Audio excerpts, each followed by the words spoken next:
Yepa! Bienvenue dans ma nouvelle vidéo. Donc, avec ce long silence, parce que ça fait un moment que je n'ai pas fait de vidéo. Déjà, la première chose, meilleurs vœux, bonne santé. J'ai un cheveu qui se balade là, ça va pas le faire. Donc, bonne année, bonne santé, comme on dit, la santé surtout. Et un peu d'argent serait pas mal pour pouvoir profiter de tout ce que l'on souhaite faire. Alors, avant de commencer ma vidéo et te donner en fait mes 4 leçons de 2021, je veux te dire déjà 2 choses. La première, ma prochaine vidéo parlera de mes projets. Puisque là, c'est un peu comme si on regardait en arrière ce qui s'est passé en 2021. La prochaine vidéo, je vais vous parler de mes projets, ce que je vais faire, ce que je compte faire en 2022. Ensuite, la deuxième chose que je voulais te dire là, c'est déjà m'expliquer sur ce silence. Je me justifie pas. Juste, voilà, j'ai envie de m'expliquer. En décembre, j'étais pas bien. J'étais pas bien, j'étais pas en dépression, tout ça et tout, mais il y a des choses en fait qui me saoulaient. Et mon vase, visualiser ça comme ça, se remplissait de plus en plus, de plus en plus. Donc avant d'arriver à la dernière goutte qui fait déborder le vase et que soit je pète un câble ou soit je tombe en dépression, j'ai préféré faire un break, m'isoler, replier, rentrer dans ma grotte et réfléchir. Donc, ce qui fait que j'étais pas bien, ce n'est pas lié à ma famille, puisque Dieu merci, franchement, bon Dieu merci, j'ai une famille formidable, un époux adorable, attentionné, amoureux, franchement, tout ce que je souhaite. Mes enfants sont au top, j'ai aucun souci avec ça, en bonne santé, tout va bien et tout ça, voilà, il n'y a pas de souci. Et du coup, ça m'a aidé à me ressourcer tout ça, de m'éloigner de ce qui me saoulait, revenir vraiment sur ma famille, cette stabilité, cette force, cet amour, tout ça. Et en fait, je me suis rendu compte, j'ai bien pris conscience que la vie est courte et qu'on se prend la tête pour rien du tout. Mais vraiment. Vraiment. Donc, si tu as envie de faire quelque chose, Sandra, fais-le. S'il y a quelque chose qui te saoule et que tu le fais tous les jours et que ça te saoule, arrête. Enfin, voilà, c'était ça la conclusion. Maintenant, une fois que tu arrives à ça, il faut que tu te demandes comment je vais faire pour arrêter de faire ça, parce que si je le fais, c'est pour une raison bien particulière, etc., etc. Bref, il m'a fallu du temps pour mettre tout ça à plat. C'est ce que j'ai fait. Et là, 2022, ça va passer chousse. Voilà. En gros, quand tu as un objectif, quand tu veux vraiment faire quelque chose, fixe-toi un temps où tu vas planifier ça. Planifier, je ne sais pas, tu n'as pas objectif de construire une maison, fixe-toi un temps où tu vas planifier ça. Ok, cette maison, où est-ce qu'on va la faire?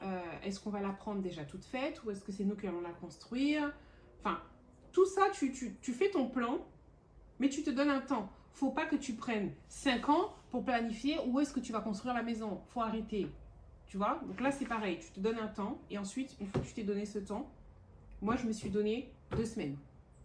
Je me suis dit, je me donne 2 semaines pour vraiment ressortir de ça, mais bien quoi. Bien souriante, je sais là où je veux aller, etc.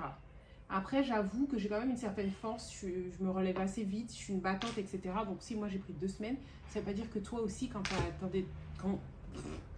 tu es dans une situation similaire, qu'il te faut 2 semaines, tu vas prendre le temps qu'il te faut. Mais ne prends pas 1 an, tu vois. Bref. Parce que le piège avec ça, c'est que tu vas procrastiner. Il faut te donner une date limite en fait, c'est ça le truc. Donne-toi une date limite avant de passer à l'action. Parce que sinon tu passeras jamais à l'action, tu seras toujours dans la période de réflexion et ta période de réflexion va durer une éternité. Donc, ceci étant dit, là maintenant je vais te donner... déjà je pense que tu vois que je vais bien. Je vais te donner mes leçons de 2021. Ce que... je dis à mes enfants, ce que j'aimerais vraiment transmettre, ce qui m'est resté, voilà, les leçons, les enseignements que j'ai eus en 2021. Les enseignements, j'en ai eu 50 000, comme tout le monde, je l'espère, mais pour la vidéo, on va s'arrêter à 4, parce que déjà, ça va m'épaler. Si je commence comme ça, c'est mort. Et d'ailleurs, on a oublié le générique.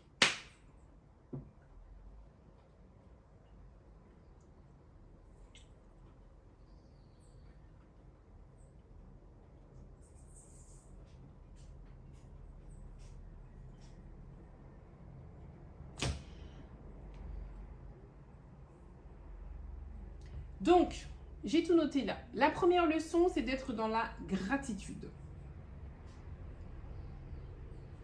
Quand tu es dans la gratitude dans ta vie, déjà tu cesses de te plaindre du lundi au dimanche, de ton réveil jusqu'à ton coucher. Soit dit en passant, si tu connais quelqu'un comme ça, éloigne-toi de cette personne. D'accord? C'est pas bon pour toi.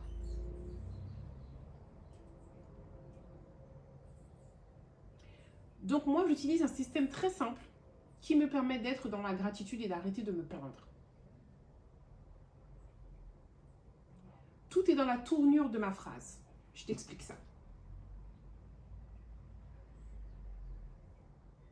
Quand je dois faire quelque chose que je n'aime pas et que du coup je procrastine, je dis simplement je peux au lieu de je dois. Je vais prendre un exemple que je prends souvent ici parce que c'est quelque chose que je n'aime pas faire du tout, ma comptabilité. Étant donné que je suis auto-entrepreneur, je n'ai pas de comptable, je n'ai pas de grosse société, voilà, c'est moi qui fais tout, mais la comptabilité ça me saoule, mais à un point, malheureusement tu es obligé de le faire, et tous les mois. Donc au lieu de dire je dois faire ma comptabilité aujourd'hui, je vais plutôt dire je peux faire ma comptabilité aujourd'hui. Maintenant tu vas me dire mais Sandra ça change quoi? Tourner comme ça montre que tu as la chance d'avoir une entreprise et donc de faire ta comptabilité, c'est génial.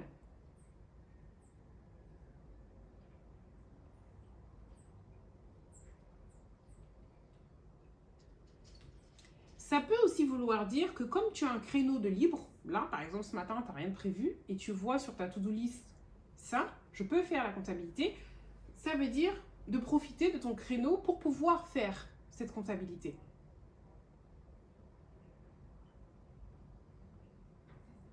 Ça résonne différemment et crois-moi, ça marche avec moi. Donc essaye, si ça marche avec toi, mets-moi ça en commentaire. La deuxième leçon, c'est de détailler ma to-do list. Alors, je prends un exemple, par exemple pour le ménage.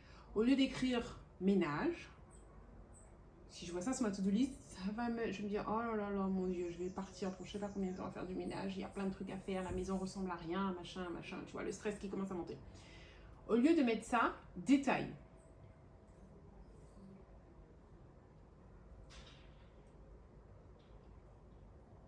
Par exemple, je vais écrire lancer une machine et passer la serpillière à l'étage, par exemple.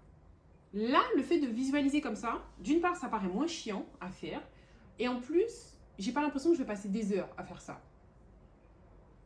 Encore une fois, essaye avec toi et dis-moi si ça a marché. Moi, franchement, j'ai fait ça toute l'année 2021 et ça a marché, et c'est un truc que je vais continuer, que je vais emporter avec moi en 2022. C'est valable aussi, par exemple, pour la comptabilité. Au lieu de mettre juste faire la comptabilité, je détaille, je vais mettre saisir les dépenses du mois de décembre. Ça paraît moins chiant. Je ne sais pas comment je peux expliquer. Peut-être parce que je visualise ce que j'ai à faire et que du coup, ça donne plus envie de le faire. Je sais pas. J'ai pas d'explication, mais en tout cas, ça marche avec moi. Donc, essaye. Troisième leçon, écouter des livres audio en accéléré. Mais ça, c'est une tuerie. Ça fait longtemps que j'écoute des livres audio, mais avant, je l'écoutais en vitesse normale. Écoute-les en vitesse accélérée. D'ailleurs, les gens qui m'envoient des messages pour me dire que je parle trop sur YouTube, que mes vidéos sont trop longues, c'est pareil. Mets ça en accéléré. Tu peux le faire dans les réglages. Tu changes la vitesse de lecture.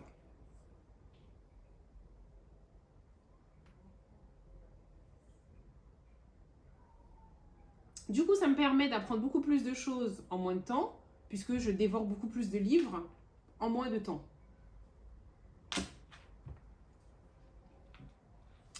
La quatrième et dernière leçon de 2021, c'est un peu ce que je vous disais au début de l'année. La vie est très courte, donc il faut vraiment profiter et faire ce qu'on a envie de faire.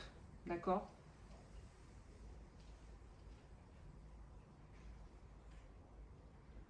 Je ne peux pas continuer de faire tout ce que je faisais en 2021, parce que pour ça, il aurait fallu que je me coupe en deux pour pouvoir continuer d'assurer dans tous les plans.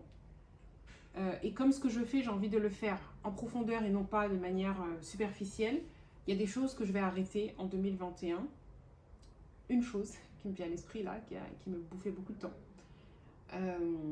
Et je vais plus m'investir dans d'autres choses. qui me plaît, qui me passionne, qui me fait vibrer, que j'aime énormément. Et je vous en parlerai dans la prochaine vidéo. Parce que je vais vous embarquer avec moi pour vous faire tout découvrir. Et puis qui sait, ça va peut-être vous donner envie aussi, soit de faire la même chose ou de vous lancer dans un projet également similaire. Ou dans un projet, point, tout simplement. Le projet n'est pas obligé d'être similaire avec le mien. Ça peut juste vous motiver. Voilà. Donc ma vidéo est terminée. C'est tout pour moi.